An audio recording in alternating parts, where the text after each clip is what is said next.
नमस्कार मित्रों, मैं हूं आचार्य अंकित नौटियाल। स्वागत है आपका हमारे YouTube चैनल धर्मशास्त्र में। जैसे कि आप जानते हैं कि हम इस चैनल के माध्यम से धर्म से संबंधित जानकारियां लाते रहते हैं। तो आज हम जानेंगे कि हवन करने की सही विधि क्या है। शास्त्र के अनुसार ब्रह्मा जी को हवन करते समय दक्षिण दिशा में क्यों स्थापित किया जाता है और क्या लोहे के हवन कुंड में हमें हवन करना चाहिए या नहीं करना चाहिए, इस पर आज हम चर्चा करेंगे। सबसे पहले हम जानेंगे कि क्या लोहे के हवन कुंड में हवन करना चाहिए या नहीं करना चाहिए।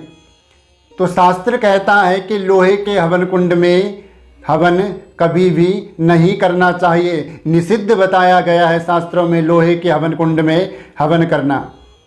हवन को ही यज्ञ कहते हैं। यज्ञ नहीं करना चाहिए लोहे के हवन कुंड में, कभी भी नहीं। जैसे हम अपने पितरों के निमित्त तर्पण करते हैं तो लोहे के पात्र में और मिट्टी के पात्र में कभी भी अपने पितरों के निमित्त तर्पण नहीं करना चाहिए। इसी प्रकार से देवताओं के लिए भी कभी हवन लोहे के हवन कुंड में हमें नहीं करना चाहिए। ये बिल्कुल गलत बात है।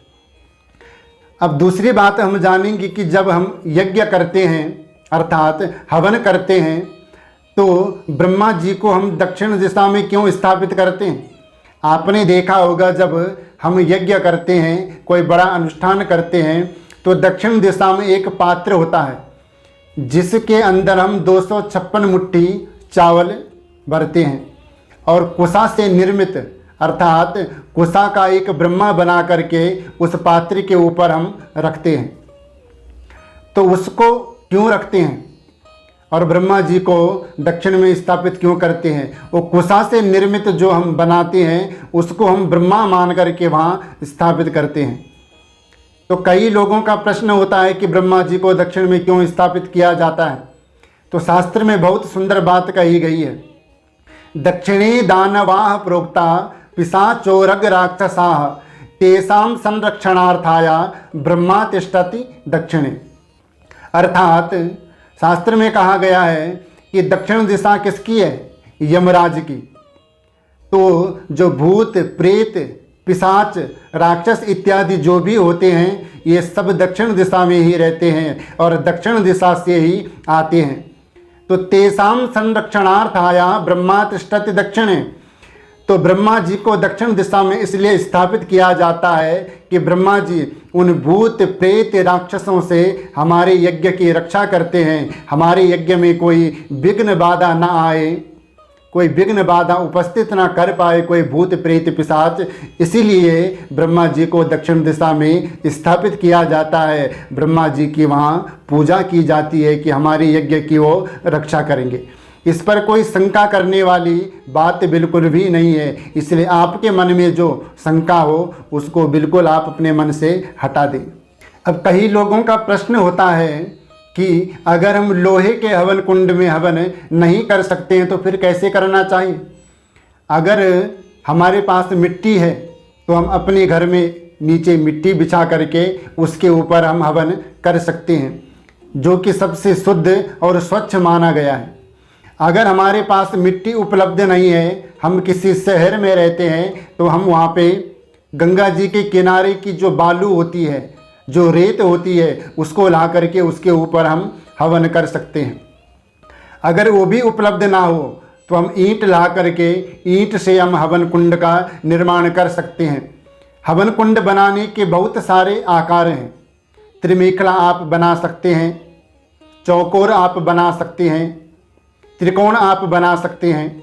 उसके अंदर स्वच्छ जगह की मिट्टी या गंगा जी के किनारे की रेत डाल करके उसके अंदर आप सप्त जिह्वा बना करके तब आप वहाँ यज्ञ कर सकते हैं। यज्ञ अर्थात हवन कर सकते हैं अपने घर में। अपने घर में किसी विद्वान ब्राह्मण के ही द्वारा हमने यज्ञ पूजा पाठ इत्यादि करवाना चाहिए, जो कि वेद पुराणों का अच्छा ज्ञाता हो। जो हम यज्ञ करा रहे हैं उसके प्रति उनको अच्छी जानकारी हो, उन्होंने अपने गुरु से अच्छा ज्ञान प्राप्त किया हो। क्योंकि अगर हम अच्छे विद्वान ब्राह्मण से कर्म करवाते हैं तो जितनी श्रद्धा से जितनी विधिवत हमारा यज्ञ संपूर्ण होगा तो उसी प्रकार से हमें फल की भी प्राप्ति होगी। अगर हम भगवान शंकर के निमित्त यज्ञ कर रहे हैं तो उसमें प्रधान देवता भगवान शंकर माने जाएंगे। दुर्गा जी के निमित्त यज्ञ कर रहे हैं तो उसमें माँ भगवती प्रधान देवी मानी जाएगी। नारायण यज्ञ कर रहे हैं तो उसमें भगवान विष्णु ही प्रधान देवता माने जाएंगे। इस प्रकार से अनेकानेक प्रकार के यज्ञ हमारे शास्त्रों में बताए गए हैं। भगवान की महिमा अनंत है, क्योंकि रामचरितमानस में कहा गया है, हरि अनंत हरि कथा अनंता। भगवान भी अनंत हैं और भगवान की कथा भी अनंत है। क्योंकि हम भगवान की महिमा कितनी भी गा लें, कितनी भी हम भगवान की चर्चा कर लें, पर भगवान की महिमा कभी भी समाप्त या संपूर्ण नहीं होती है, क्योंकि भगवान की अनंत महिमा है। कौन भगवान की महिमा का बखान कर सकते हैं। इसलिए जितना हमसे बने श्रद्धा भक्ति भाव से भगवान का हमें पूजन करना चाहिए, क्योंकि भगवान कहते हैं कि मैं धन दौलत इत्यादि मुझे कुछ भी नहीं चाहिए, केवल श्रद्धा प्रेम भाव से हम भगवान को अगर पत्रम पुष्पम फलम तोयम, पत्र पुष्प फल जल इत्यादि भी अगर हम भगवान को प्रेम श्रद्धा भाव से अर्पण करते हैं तो भगवान उसको भी स्वीकार करते हैं। आज के लिए इतना ही। मुझे विश्वास है कि हमारे द्वारा दी गई जानकारी आपको ज़रूर पसंद आई होगी। हमारे द्वारा दी गई जानकारी आपको पसंद आए तो हमारे चैनल को सब्सक्राइब करें, लाइक करें, शेयर करें, कमेंट जरूर करें। तब तक के लिए जय जय श्री राधे श्याम।